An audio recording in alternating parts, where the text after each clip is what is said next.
what was your takeaway from hearing Deebo talk? I don't know if it was with you or with Marco, but I had previously analyzed Kittle's latest press conference, and hearing Deebo, I felt like, I don't know, I feel like some of these guys, I don't know if it's like the Super Bowl really wasn't that long ago or what, but some of these guys, I hear them and I feel like they're still, they don't seem like excited and ready for the new season. It seemed like Deebo talked about his contract next year, this being a contract year for him.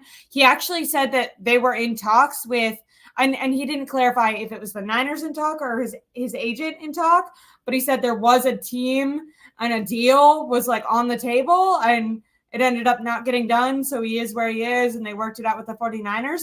But I thought that was kind of breaking news that people skipped over a little bit. Obviously, we knew they were listening to phone calls, but the way Deebo made it sound was not people just calling, not tons of teams just temperature checking. It sounded like maybe there was like a real legitimate one specific team that they had narrowed in on that potentially Deebo was asked about if he would be willing to go to, or maybe the 49ers were trying to really get a deal, some sort of deal there that looked possible enough that Deebo, his agent, mentally prepared him to be on another team this year. And then obviously whatever that was, whether it was on the Niners or Deebo's side, it didn't pull through. But I found that to be pretty interesting. Did you hear that in Deebo's press conference? And what did you think about just his demeanor? Yeah, I think like the best way to describe what some of these veterans have sounded like so far is jaded. And I think they are, right? Like they're battered and bruised, and I think right now, because they haven't even started to play football yet, like actual football, like I think that is kind of going to be a thing until, like, you can't really brush it off until you I was actually say the start worst the thing. season. When you break up with someone and they say the best way to get over it is to like have a new crush. Well, I was kind of thinking of like a similar analogy, like as you were talking, I was like, man, because if you compare it to the year prior where, they had lost in the NFC Championship game the way they had, heartbreaking, yes. But they came in and they were like excited to get back and to prove like we can do this again, like we're for real, all this stuff. And I think the difference between that energy and now, like I kind of look at that as like you got broken up with, but you're gonna have your glow up year and they're gonna see what they were missing kind of thing. Like so you're kind of like looking forward to it. And then you kind of go through all the motions again, and I guess this time you don't get the girl, you don't get the girl back.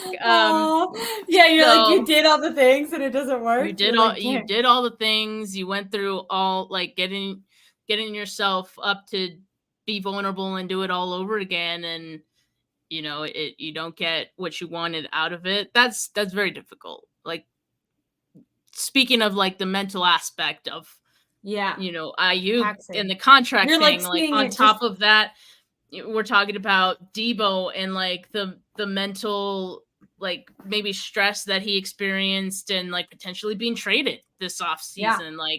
Even that, being part of it for Deebo, I think there's even more reason for him to feel a little jaded, with the whole situation and coming back to a team that was okay with losing you at the right price. You know what I mean? Like that's a reality that I think Deebo had to face this offseason, and he has to go into this season like knowing that. Like that is kind of tough. Like, so I think once football starts and they could start hitting people again, they'll have like a distraction week to week. Well, it's just like not even a distraction. Now nothing but like else matters. It's just like we're back to playing football, and it's a new season, right? I don't think everyone has really kind of move forward mentally from last year's loss, and that's why people talk about like the Super Bowl hangover being a thing, and I think it affects the losing team more than it affects the team that won.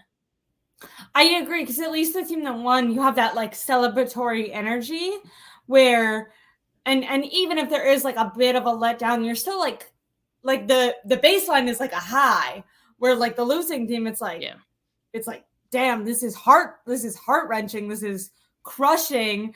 And now we have to build ourselves all the way back up to go do this again. And I think Charvarius Ward even said, like, I thought we had the better team. And then he kind of corrected himself. He was like, well, I guess they had the better team because they ended up winning. I felt like he was like, I'm not trying to give them chalkboard, bulletin board material. But like his initial reaction was like, damn, yeah, it sucked, because like it did feel like we were the team that should have, if we both played to our potential, we should have won. And maybe it was like within our or our coach's control, or a mix of that, that we didn't meet our ultimate goal. You got to keep in mind too, the two players that we've talked about so far, or like even three, like, I mean, Nick Bosa's always at, I guess, kind of the same level, but like a lot of these veterans that we're talking about were part of that 2019 team that also lost in a heartbreaking way in the Super Bowl, right? So like, that kind of compounded it weighs on you. And I mean, I think we're seeing it. I think the breakup analogy is oddly like, it's like oddly really, really hits, because it's like you kind of go through your first breakup and it's horrible, but then you're like, okay, I'm gonna glow up, I'm gonna do it again, and it's like they do the whole thing over again, and then you suffer another heartbreak, and you're just like, dude, like, no, like, I really thought I'm not meant to be happy. I'm not meant to be loved. They're like in there listening to Billie Eilish era. Like they went through the like, I'm listening to the espresso like pop song, I'm feeling good about myself, and now it's just Lana Del Rey and Billie Eilish, and like we're as fans, we're like, no, like, come on, like, new songs are being put out, like, let's go. Which is crazy, right? Because like we can get excited, we as fans experience it, but like we don't live it, like this is their lives, this is them like, putting their all into the sport, and mentally and physically. It is heartbreaking for us too, but in a different way. Yeah. And I like this, Mr. Corey, this is a good, then training camp is so soon, so it's going to be like going on another date. And I do like that. Like, I think what you and I are saying is, what you and I are saying is like, it's kind of like when you've taken that time where it's like, okay, I need to be alone and I need to like work on myself. And they've like done that. And when you're in that stage, like, yeah, maybe you can like start to get over it, but like, your most recent memory of that feeling is that last previous relationship. You got to start going on those dates again, and letting yourself be open to the possibility of love again. And their openness is the season starting. They're gonna go. The season's gonna start, and they're gonna open their little hearts again with their new team, and they're gonna be like, ooh, I remember this joy. They're going to get a win. Right. They need to remember the joy again. Yes. Yep. That's it. When they crush Aaron Rodgers, who doesn't deserve any dates, because I hate him. I don't really know what that wasn't very sick. That wasn't very circular. I felt like I should have had more of a point, but it was just that I don't like Aaron Rodgers. But yeah. Who else did I want to talk about really quickly with you? I really loved listening to Charvarius Ward, especially the ending where he talked about his trip to Africa and talked about just having gratitude and wanting to help out his home and his people there, and doing more of that in the ending part of his career. And then also when he retires. And Kyle Shanahan was asked about both Deommodore Lenoir and Charvarius Ward, and he had a quote basically saying all of the guys up for he was like, most of the guys, all of the guys, especially the ones that you're asking about, and he was specifically asked about Ward and Deebo, are guys that we have our eyes on to extend long term. Does that shock you? I was kind of considering, when I looked at both of them, I was thinking that the 49ers are probably going to extend one or the other, Charvarius Ward or Deebo. I also don't understand why they didn't extend Deebo this offseason. I feel like they could have approached him to do that and potentially save money. It could also be a thing maybe he didn't want it right now. I don't think you would like have to accept that. But yeah. Yeah. I think just based on all the other deals that the 49ers have to do, I think corner was one position where I think they were going to have to choose one between Mooney Ward and Lenore. So I guess in that sense, it's not that surprising to me. I guess they just have to decide who it's going to be. And I think they'll let them play out for the entire season, both of those guys, honestly. If there's maybe an injury to one of them, maybe then you can look at extending the other Deebo's midseason. younger. Deebo's younger. I think Mooney Ward has, being the veteran, he's been better longer. He's been better longer. But he's also suffering from an injury right now. Although I think Deebo's also suffering from injury because he was not out on the field today. And then Kyle Shanahan was asked if he was there. Because obviously I think reporters were like, oh my God, is this another guy not showing up? And he was like, oh no, we held him out. And then people were like, why? And he was like, some tightness. And he's been here for a while. And I just feel like at this point in the year, they don't have to give reasons. So I think it'll be interesting to see if he plays tomorrow or not.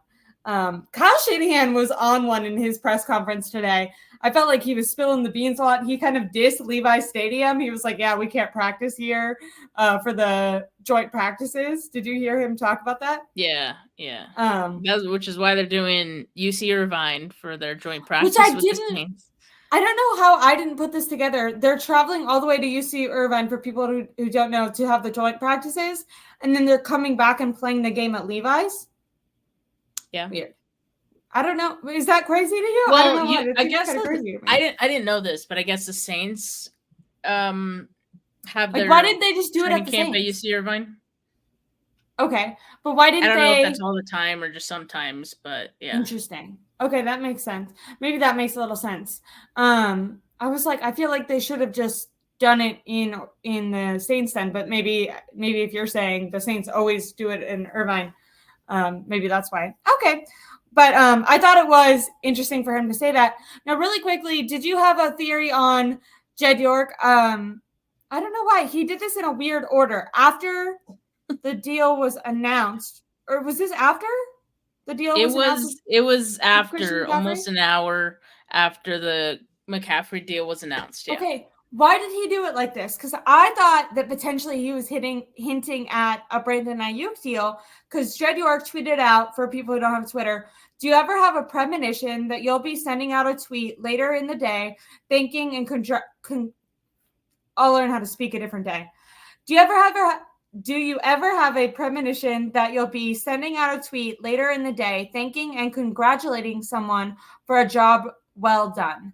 It's a great feeling. And so then people were like, what the heck? Like, is this about CMC just getting his deal done? He already got signed, so why wouldn't you just be saying the congratulations right now? Right. And so when I immediately read that, I was like, okay, I don't think that's about Christian McCaffrey then, because the deal got done. You can say congratulations right now. But then he did just a little while later, he quote tweeted the San Francisco 49ers saying that Christian McCaffrey will be staying with them for a little while. And he congratulated Christian McCaffrey. So I guess that kind of kills the Aiyuk narrative. Weird. Why did he do it like that? I don't know. That was weird in the moment. I was on Bully Ball. We were recording Bully Ball with Jay, and Rob showed it to us, and Rob was thinking that it could have meant something with Aiyuk, and I was like, well, wouldn't Aiyuk be at minicamp if that were the case? So Aiyuk clearly not there. So obviously he's not talking about Aiyuk, but I don't know. That's a smart way to put that together, because even if he wasn't practicing, they would have had him there and then announced it. And then there. Just like Juwan Jennings, he didn't practice that day, but he was there to sign his deal. But yeah, Aiyuk not there at all. So there won't be any contract signed until he is there.